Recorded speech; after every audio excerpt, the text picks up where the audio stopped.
João 8:31. Eu vou ler o versículo 31 e 32.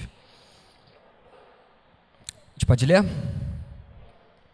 Disse Jesus aos judeus que haviam crido nele: se vocês permanecerem firmes na minha palavra, verdadeiramente serão meus discípulos e conhecerão a verdade, e a verdade os libertará. Vamos ler mais uma vez? Disse Jesus aos judeus que haviam crido nele: se vocês permanecerem firmes na minha palavra, verdadeiramente serão meus discípulos e conhecerão a verdade, e a verdade os libertará. Vamos orar? Senhor, a gente não é nada sem a sua presença no nosso coração, Senhor. Você tem muita coisa para falar com a gente, Senhor, mas muitas vezes o nosso coração está frio, está longe, está distante, está duro, e a gente não consegue ouvir a sua voz, Senhor, com clareza. Muitas vezes a gente não consegue nem perceber que você está perto da gente, Senhor. Tem misericórdia da nossa vida e fala com a gente de uma forma especial essa noite, Pai. Fala com a gente de forma que a gente saia daqui amando você, que a gente saia daqui apaixonado, Senhor, pela palavra, apaixonado pela Bíblia, Senhor. Muito obrigado por tantas coisas que você dá para a gente, para que a gente consiga viver essa vida, Senhor. Senhor, mas nesse momento agora, ajuda a gente a esquecer tudo que está lá fora, Senhor. Ajuda a esquecer até da nossa própria vida e ajuda a gente a olhar só para você, Jesus. Que a gente saia daqui cheio do seu Espírito Santo, Senhor. Fala o nosso coração, Senhor. Fala o coração de cada pessoa que está aqui essa noite, Senhor. Que a gente saia daqui falando do quanto você é bom e só isso, Senhor. Que o nosso coração saia daqui cheio da sua presença. Para a glória do seu nome, Senhor. Amém. Amém. Santo, santo, santo é o Senhor, o Deus Todo-Poderoso que era, que é e que há de vir. Tu, Senhor, e Deus nosso, és digno de receber a glória, a honra e o poder, porque criaste todas as coisas e por tua vontade elas existem. Tu foste morto e com teu sangue compraste para Deus gente de toda tribo, língua, povo e nação. Como fica o seu coração diante dessas coisas que eu acabei de ler aqui? Como que o seu coração vibrou diante dessas preciosidades que eu li nesse momento? Essas coisas que eu li são declarações que foram vistas por João no momento em que ele tem a revelação do Apocalipse. Ele vê o trono de Deus lá em cima, um trono cheio de glória, de poder, e ele vê vários seres ao redor desse Deus, louvando e adorando e citando essas coisas aqui o tempo inteiro, 24 horas por dia. Como fica o seu coração diante dessas coisas? Quando a nossa vida é transformada, e a gente passa a viver em Cristo, parece que o nosso coração bate diferente. O que faz o nosso coração vibrar é a mesma coisa que faz o coração do nosso Pai vibrar. A gente ouve algumas expressões de adoração como essas aqui, e a gente é tomado por uma alegria que é inexplicável. O que antes não fazia sentido, que a gente ouvia de algumas pessoas, agora faz todo sentido, e a gente não consegue mais imaginar como a gente consegue viver sem essas coisas aqui. Só que tem gente que ouve essas coisas e não vê significado nenhum nessas palavras. Algumas pessoas são até parte daqui desse lugar, vêm na igreja toda semana, aos sábados, aos domingos, mas os corações não vibram diante dessas coisas lindas que eu acabei de citar aqui. O texto que a gente leu lá de João 8, 31 e 32, parece que existe uma grande diferença entre as pessoas que permanecem firmes e as pessoas que não permanecem firmes em Jesus. Jesus fala: se vocês permanecerem firmes verdadeiramente, vocês serão. Então, se vocês não permanecerem firmes, verdadeiramente vocês não serão.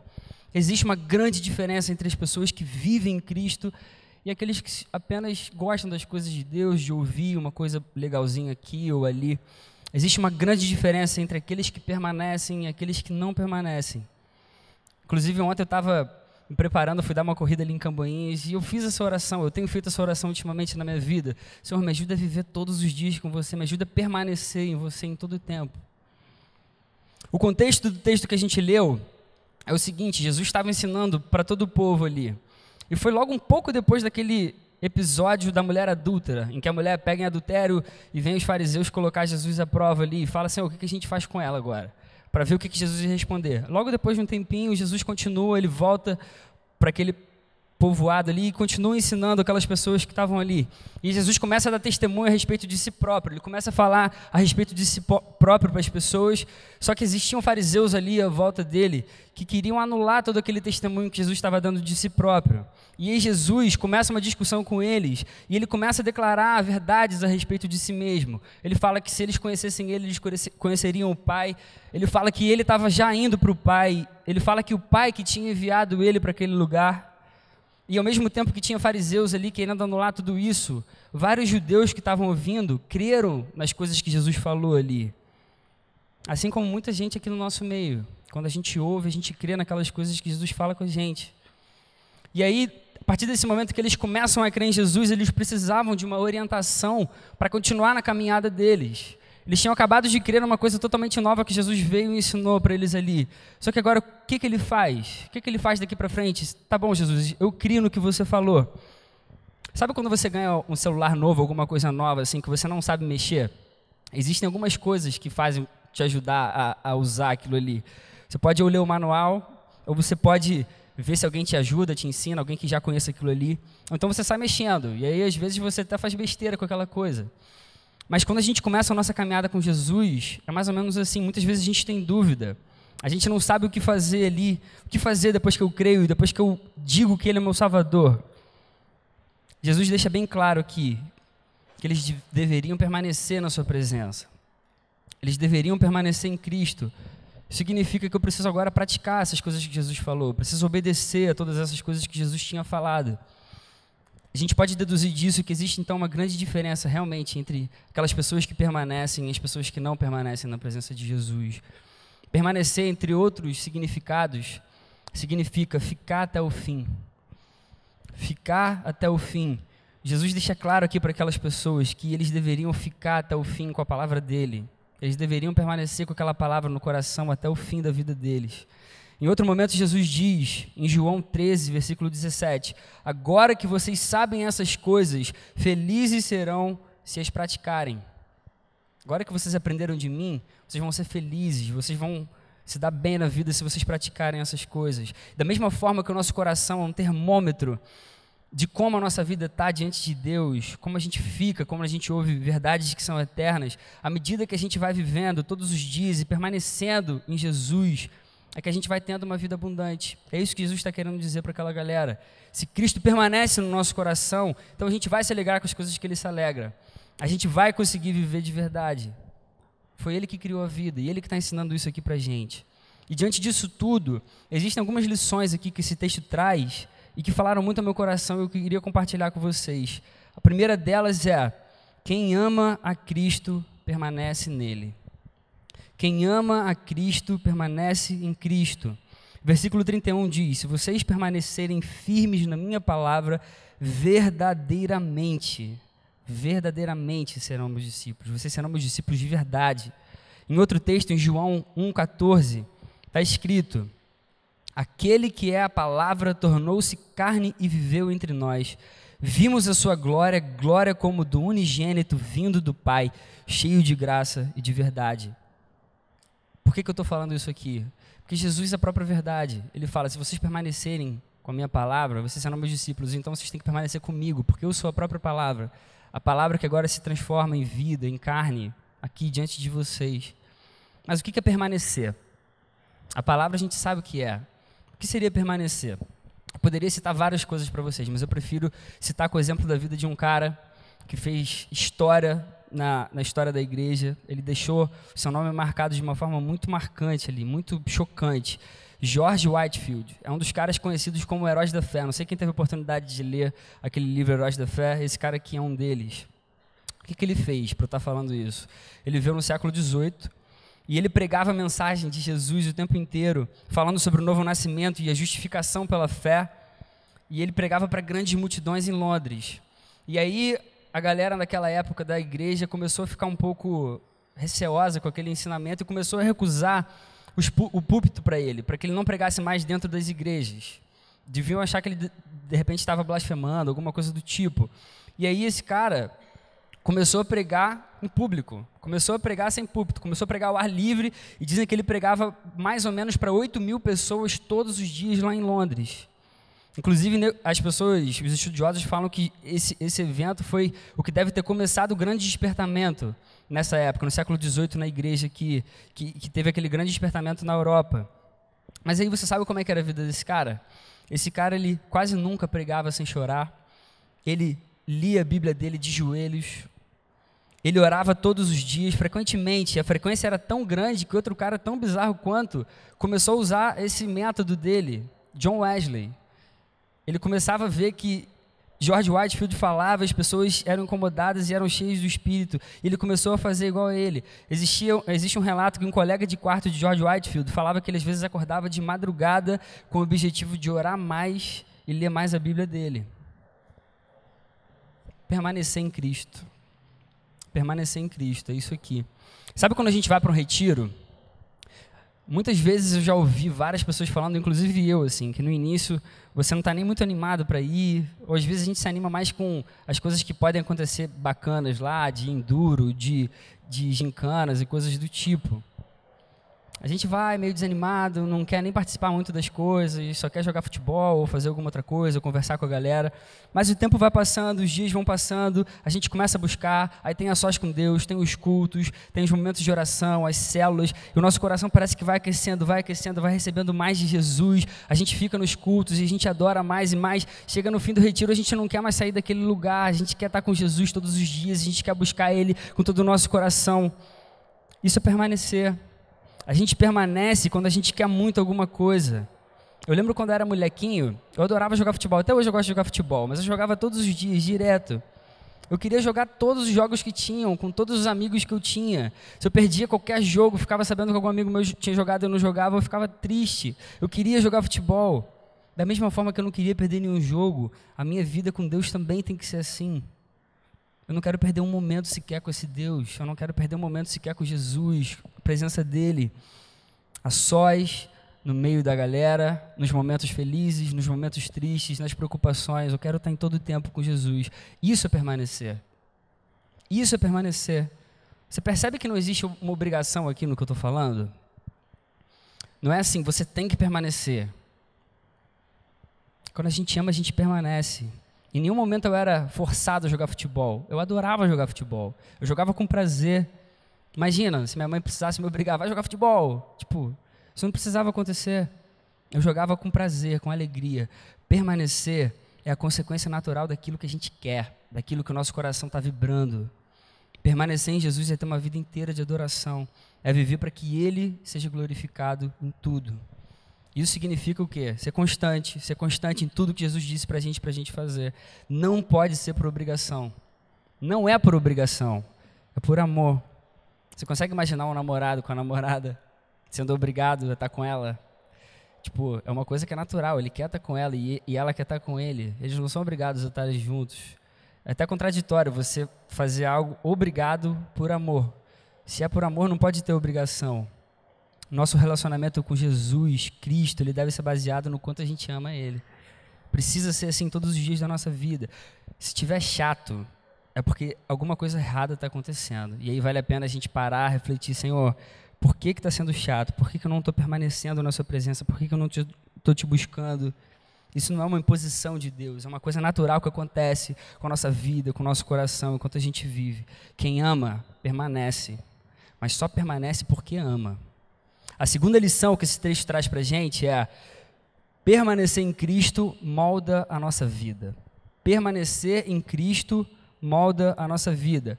No mesmo versículo 31, Jesus fala: se vocês permanecerem firmes na minha palavra, verdadeiramente serão meus discípulos. Serão meus discípulos. Permanecer em Cristo transforma a gente em discípulo. O texto deixa isso muito claro para a gente. Você sabe um vaso de barro? Quando você olha ele lá pronto, antes dele ficar pronto, ele era um pedaço de barro, de argila. Ele precisou de alguém para chegar ali e moldar, ir criando, ir montando, até que ele tomasse aquela forma no final e servisse para alguma coisa. É mais ou menos o que Paulo queria falar em Romanos 9:21. O oleiro não tem direito de fazer do mesmo barro um vaso para fins nobres e outro para uso desonroso? Um oleiro não cria essas coisas para que elas tenham forma. A gente nasce distorcido pelo pecado. E por isso a gente precisa de Cristo para perdoar a nossa vida e para começar uma transformação no nosso coração. A gente está em constante amadurecimento espiritual para um dia a gente estar diante do nosso Pai e começar a viver a eternidade que a gente tem com Ele. Por isso Jesus precisa moldar a nossa vida todos os dias, através do Espírito, para a gente ser cada vez mais parecido com o nosso Salvador e para a gente conseguir fazer diferença onde a gente for. A gente precisa de um Salvador para moldar o nosso coração. Só que Jesus transforma a gente não por qualquer motivo, não à toa. Ele transforma a gente por uma missão, ele transforma a gente para que a gente tenha um significado, para que a gente tenha um propósito, para que você tenha por que acordar amanhã cedo. Jesus transforma a nossa vida com um propósito. A gente precisa entender essa verdade no nosso coração. E quando a gente permanece, a gente entende qual é a nossa missão, o que Jesus quer para a nossa vida, como servo, como discípulo enviado ao mundo. Gente, fazer isso sem Jesus é impossível. Fazer isso sem Jesus é impossível. Não dá, a gente precisa estar permanentemente com Ele, a gente precisa permanecer na presença dEle para que a gente consiga viver assim. João 15,5 fala: eu sou a videira, vocês são os ramos. Se alguém permanecer em mim e eu nele, esse dará muito fruto, pois sem mim vocês não podem fazer coisa alguma. Mais claro que isso é impossível. Mais claro do que João 15,5 é impossível. Ficar longe de Jesus, tendo uma vida morna e abrir mão de prazeres pessoais e carnais é impossível. Eu não sei como você é. Se você é um cara de ferro, parabéns. Eu quero te conhecer depois. Você vem conversar comigo que eu quero saber quem é você. Mas as pessoas que eu conheço de carne e osso não conseguem viver assim. Como que você vai dar a outra face depois que já te bateram em uma, se você estiver longe de Deus? Como você vai conseguir amar o seu inimigo? Como você vai conseguir ser manso em algumas situações? Como você vai ser grato quando toda a tua vida está desabando, está acabando do seu lado? Sem Jesus é impossível. Fazer discípulo é uma missão dada para todo mundo, para mim, para você. É uma tarefa difícil, árdua, mas é totalmente gratificante no final. Mas como a gente vai conduzir outras pessoas a serem como Cristo, se a gente não sabe direito como Cristo é? Aí eu me lembrei de uma história que eu passei na minha faculdade. Quem sabe aqui sabe que eu me formei em economia. E quando eu fiz economia na faculdade, eu cheguei a ser monitor de uma matéria, análise financeira. E aí era engraçado que a gente tinha que dar uma aula e fazer exercícios e tal para preparar a galera para as provas todas as quintas-feiras.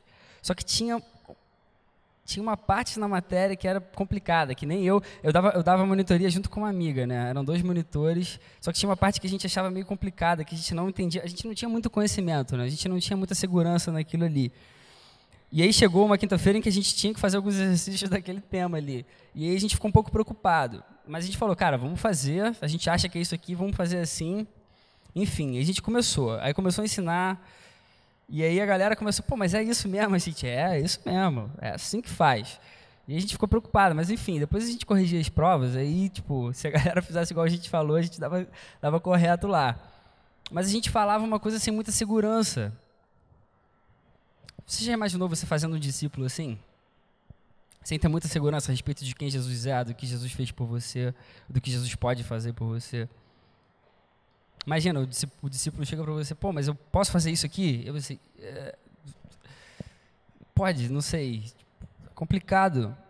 Quando a gente permanece, a nossa vida começa a tomar uma forma para que a gente tenha uma verdadeira função no reino. A Bíblia ensina para a gente, inclusive, que a gente tem diferentes dons de acordo com a graça que foi dada para cada um de nós. Então, a gente precisa entender que cada um de nós tem uma função aqui dentro. A gente deve servir os nossos irmãos com os dons que a gente tem, com os dons que Deus deu para cada um de nós. Permanecer em Cristo faz a gente cumprir a missão que Jesus deu para cada um de nós, que é fazer discípulos verdadeiros, discípulos que amam, que se comprometem com Jesus. E a gente tem essa função aqui.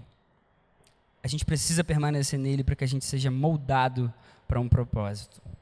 E aí a terceira lição, que eu acho que esse trecho lá de João 8, 31, 32 pode trazer para a gente, é uma das que eu mais gosto, mais amo, ela mexe comigo. É que permanecer em Cristo faz a gente conhecê-lo cada vez mais. Permanecer em Jesus faz com que a gente consiga conhecer Ele cada vez mais, cada vez mais. Versículo 32, a continuação disso que a gente leu. E conhecerão a verdade, e a verdade os libertará. Jesus fala, se vocês permanecerem firmes na minha palavra, vocês serão meus discípulos de verdade. E ele continua, e aí vocês vão conhecer a verdade, e essa verdade que vocês vão conhecer vai libertar vocês. Quanto mais a gente está com Cristo, mais a gente conhece a Cristo. Isso é uma coisa, eu não consigo ter palavra para descrever. Eu ia falar que isso é maravilhoso, mas é mais do que maravilhoso. Eu não sei como é a sua vida com Deus, mas cada vez que eu busco mais e mais e me coloco diante dele, no meu quarto, sozinho, na minha devocional, parece que ainda tem mais coisa que eu posso conhecer dele. Parece que tem mais coisas novas que eu ainda não conhecia. E mesmo com 11 anos de caminhada, lendo a Bíblia e orando e buscando, eu sei que amanhã eu vou orar e ele vai falar ainda uma coisa nova comigo. Sinceramente, isso é mais do que maravilhoso. Não sei o que você acha disso, mas eu queria muito chegar para você e falar, cara, isso é demais. Isso é mais do que, maravilhoso. Se você esquecer tudo que eu falei, lembra disso. Lembra disso para amanhã você acordar e você ter a melhor devocional da tua vida, para você derramar o seu coração diante desse Deus. Sabe quando você estuda para uma prova? E aí você vai fazer a prova, você estuda pra caramba, você se entrega, você lê os capítulos que você precisa ler, você tá lá, inclusive você vai no caminho, tá lembrando das coisas e tal, não vou esquecer. Aí vem a prova, você pega um professor cascudo e a primeira questão, caraca, logo isso que eu não vi, ferrou. Parece que sempre tem uma coisa a mais, para você estudar, logo aquilo ali é mais ou menos assim, Deus é mais ou menos assim. Por mais que você tente, leia, releia, cada vez mais que você pega isso aqui, você lê um novo, Deus fala, caramba, não tinha percebido, já li a Bíblia 300 vezes, nunca vi isso aqui. É assim que funciona. O nosso Deus, ele é infinitamente grande, ele é criativo, de uma forma que a gente sempre vai ter algo para aprender dele novo, para conhecer dele. Só que eu quero deixar uma coisa muito clara aqui, isso que eu estou falando. Eu não estou querendo dizer só de aprender de Deus, eu estou falando de conhecer. De conhecer. Não é aprender. Aprender, a gente aprende um monte de coisa aqui, a gente consegue ouvir, saber as verdades, saber o que pensa, o que gosta. Mas conhecer é diferente. Conhecer é diferente. Quantas vezes você já ouviu que Deus é isso, que Deus é bom, é grande, é maravilhoso, mas quantas vezes Ele mesmo falou pessoalmente para você? John, eu sou fiel. Já pensou? Mari, eu sou bondoso. É diferente de eu chegar para Mari e falar, Mari, Deus é bondoso. Isso muda toda a vida, muda todo o nosso coração. Quantas vezes o próprio Deus já falou pessoalmente para você? Para a gente conhecer os segredos mais íntimos de Deus, a gente precisa ter intimidade com Ele, a gente precisa permanecer. É impossível a gente confiar em pessoas que a gente não tem relação, que a gente não conhece direito. E é só permanecendo em Jesus que a gente vai conhecer Jesus cada vez mais e cada vez mais. E aí, quais são as aplicações diante dessas coisas que eu pude trazer aqui? A primeira aplicação para a nossa vida, para a gente colocar isso em prática e tentar fazer isso amanhã, hoje à noite mesmo, quando acabar o culto. Eu devo fazer tudo o que tiver ao meu alcance para permanecer em Cristo. Eu preciso fazer tudo o que tiver ao meu alcance para permanecer em Cristo. Tudo. Tudo é tudo. Você consegue entender que Deus ama você muito assim? Ele ama você. O próprio Deus, infinito em poder, glorioso, majestoso, soberano, Ele ama você. Ele me ama, Ele ama muito a nossa vida. Ele tomou todos os nossos pecados, porque senão a gente estaria destruído. A gente não estaria aqui essa noite. Isso é graça. Mas não pensa que a graça não custou nada. Às vezes o nosso conceito de graça é equivocado, e isso me dá uma agonia. Porque a gente acha que graça é de graça, só pedir perdão e Ele me perdoa. A gente acha que não custou nada, mas custou muita coisa. Cristo recebeu a ira do Pai por causa dos nossos pecados em si mesmo, por amor da nossa vida. A graça que não custa nada para a gente custou muito caro para Deus, custou muito caro para Jesus. A ira de Deus que não veio sobre a nossa vida que merecia, veio sobre Cristo que nunca mereceu. Ele deu a vida dele por cada um de nós. Você consegue imaginar isso? Eu preciso pedir perdão a Deus e a vocês se eu não estou conseguindo passar a profundidade do que é essa verdade. Se eu não estiver conseguindo passar, vocês me perdoam, mas tentam trazer essa verdade para dentro do seu coração essa noite aqui. Vocês conseguem imaginar que um Deus tão perfeito, tão soberano, justo, que não merecia morte, tomou o meu pecado sem que eu nunca precisasse, sem que eu nunca pudesse entender, sem que eu nem existisse ainda, e colocou lá na cruz e falou, ó, agora você é meu, agora permanece em mim, porque não existe outra forma de você viver. E aí, diante disso, será que existe alguma coisa exagerada demais? Depois disso tudo, será que existe alguma coisa exagerada demais que a gente faça diante de Deus? A gente precisa ser constante na nossa vida de adoração. Isso significa deixar para trás todos os pecados, servir sempre que for possível, ser constante na minha devocional. A gente precisa ser assim. Semana passada teve luta do UFC, eu me amarro, eu adoro o MMA, não sei se vocês gostam ou não, se você não gosta e está me olhando aí de cara feia, me desculpa, me amarro. A gente viu o Aldo defendendo o cinturão. Cara, a preparação de um cara desse que defende cinturão é sinistra. O cara se prepara por meses antes de uma luta, ele se preocupa com a alimentação dele, ele se preocupa com o descanso dele, ele se preocupa em conhecer cada detalhe do adversário que ele vai enfrentar. Ele treina por horas todos os dias e só pensa naquilo porque ele precisa ser o campeão, ele quer ser o campeão. Ele entende o que ele precisa fazer, o que ele está querendo. Você considera isso exagerado? Você chegaria para o cara e falaria, cara, você está fazendo demais, cara. Treina menos um pouquinho, pô. Dá uma descansada. Não precisa comer também com tanto cuidado, não. Da mesma forma, tudo que a gente fizer por Cristo nunca vai ser demais. Nunca vai ser demais, nunca. Só depende do que a gente quer com o nosso Deus. A gente precisa permanecer firme. Eu já ouvi algumas pessoas conversando comigo, amigos mesmo próximos, falando, o que tem eu faltar um culto para ir assistir uma partida de futebol, ou para fazer alguma coisa com outro amigo e tal, o que tem? E aí eu falo, que isso, não pode faltar e tal. E algumas pessoas já falaram para mim, cara, você é muito radical nas coisas que você pensa de uma forma que eu não acho que seja tanto assim. Na boa, eu não acho que isso seja pecado, mas para mim, o normal de alguém que ama Jesus, alguém que ama mesmo, que ama Jesus, que ama, é pensar nele o tempo todo, é pensar nele em todo momento, todas as horas, é acordar pensando em Jesus, é querer vir para o culto logo para adorar Jesus junto com as pessoas, é orar sempre que puder, é ler cada vez mais a Bíblia, e ler todos os dias, e buscar, e querer cada vez mais, e nunca se cansar disso. Você pode não querer fazer várias coisas que podem não ser pecado, mas quem ama Jesus de verdade não vive assim. Por isso que eu acho que é uma coisa incoerente. Muitas vezes a gente precisa de Cristo, a gente não quer Cristo, mas Ele que não precisa da gente, Ele quer a gente. Isso é uma coisa que, Jesus, eu não consigo entender, eu nunca vou entender. E eu peço todos os dias para conseguir viver e amar isso cada vez mais com o meu coração. A gente precisa fazer tudo o que tiver ao nosso alcance para permanecer em Jesus. A segunda aplicação, para a gente trazer e praticar, a gente precisa permanecer nele para a gente viver de verdade. A gente precisa permanecer para viver de verdade. A gente precisa permanecer em Cristo para a gente ter uma vida relevante. A gente precisa dele porque sem a ajuda dele a nossa vida não tem significado. E não tem mesmo. A gente vive sem significado nenhum. Você quer fazer diferença com a sua vida? Você quer impactar a sua geração? Você quer impactar o meio que você vive? Você quer ser usado por Deus? Ter uma vida relevante diante de Deus requer de nós uma entrega total. Mas vale a pena. Uma entrega total, mas vale a pena. Uma frase maneiríssima de C.S. Lewis diz o seguinte: se você ler a história, vai descobrir que os cristãos que mais fizeram para o presente mundo foram precisamente aqueles que mais pensaram no mundo que virá.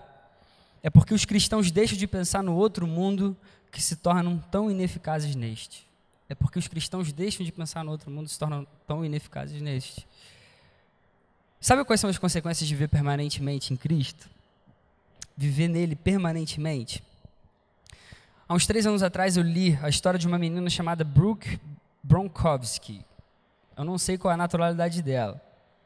Essa menina tinha 14 anos de idade, na época que eu li. Ela era apaixonada por Jesus, 14 anos de idade, não esquece isso. Ela era apaixonada por Jesus. E ela começou um estudo bíblico na escola dela. Ela usava o dinheiro que ela ganhava como babá para comprar a Bíblia e dar para os amigos, para evangelizar. E ela escreveu uma declaração com 12 anos de idade, 2 anos antes da idade que eu tinha lido essa história. Ela escreveu o seguinte: eu vou viver a minha vida ao máximo, eu vou ser feliz, eu vou me alegrar, eu vou ser mais feliz do que já fui, eu vou ser bondosa com outros, eu vou ser desapegada, eu vou falar para outros sobre Cristo, eu vou me aventurar em mudar o mundo, eu vou ser ousada e não mudar quem realmente sou. Eu não vou ter problemas além de ajudar outros em seus problemas. Sabe, eu vou ser uma daquelas pessoas que vivem para fazer história ainda sendo jovem. E eu vou ter momentos bons e ruins, mas vou esquecer os ruins e só lembrar dos bons. Na verdade, isso é tudo que eu lembro, só dos bons momentos, nada mais, apenas vivendo minha vida ao máximo. Eu vou ser uma daquelas pessoas que vai a algum lugar com uma missão, um plano incrível, um plano que muda o mundo e nada vai me impedir. Eu vou ser um exemplo para outros, eu vou orar por direção. Eu vou ter minha vida diante de mim. Eu vou dar a outros a alegria que eu tenho e Deus vai me dar mais alegria. Eu vou fazer tudo que Deus me pedir para fazer. Eu vou seguir os passos de Deus. Eu vou fazer o meu melhor. 14 anos de idade. Escreveu isso aqui. Aí ela sofreu um acidente de carro e morreu. Com 14 anos de idade. O impacto dessa menina ficou por toda a geração dela. Todos os amiguinhos dela no enterro leram poemas e falaram de como a vida dela tinha feito a diferença na vida deles.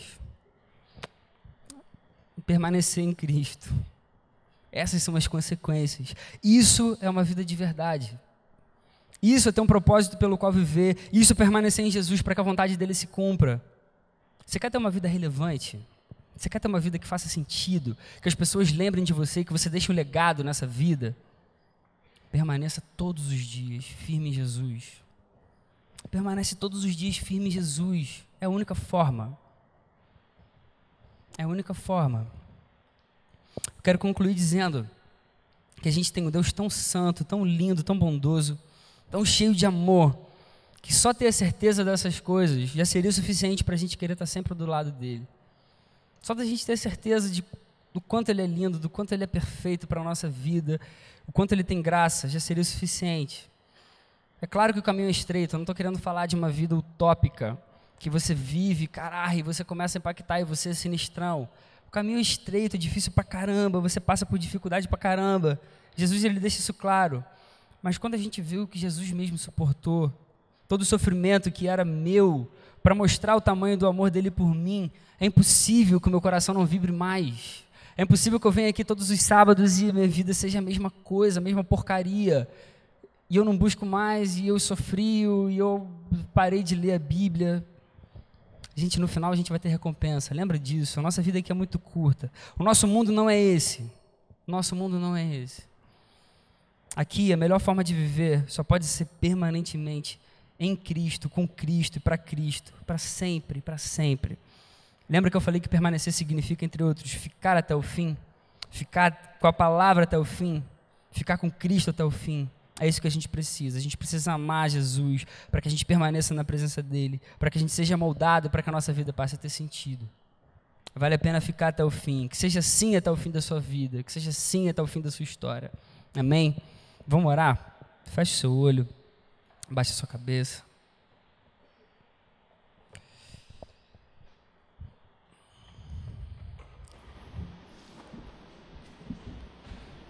Senhor, muito obrigado, Senhor. Muito obrigado pela sua palavra, muito obrigado pelas coisas que você pode falar no nosso coração, Pai. Ai, Senhor, não existe palavra para descrever a sua perfeição. Simplesmente isso, Senhor.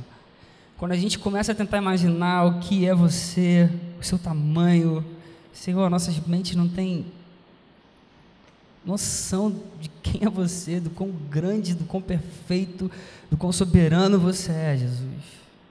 Toda glória e toda honra sejam para você, Pai. Nesse momento eu quero te pedir de uma forma muito especial pela vida dos meus irmãos que estão aqui, Senhor. Que você mexa com cada coração, Pai. Que você trabalhe cada vida. Que a gente saia daqui apaixonado por você, Senhor.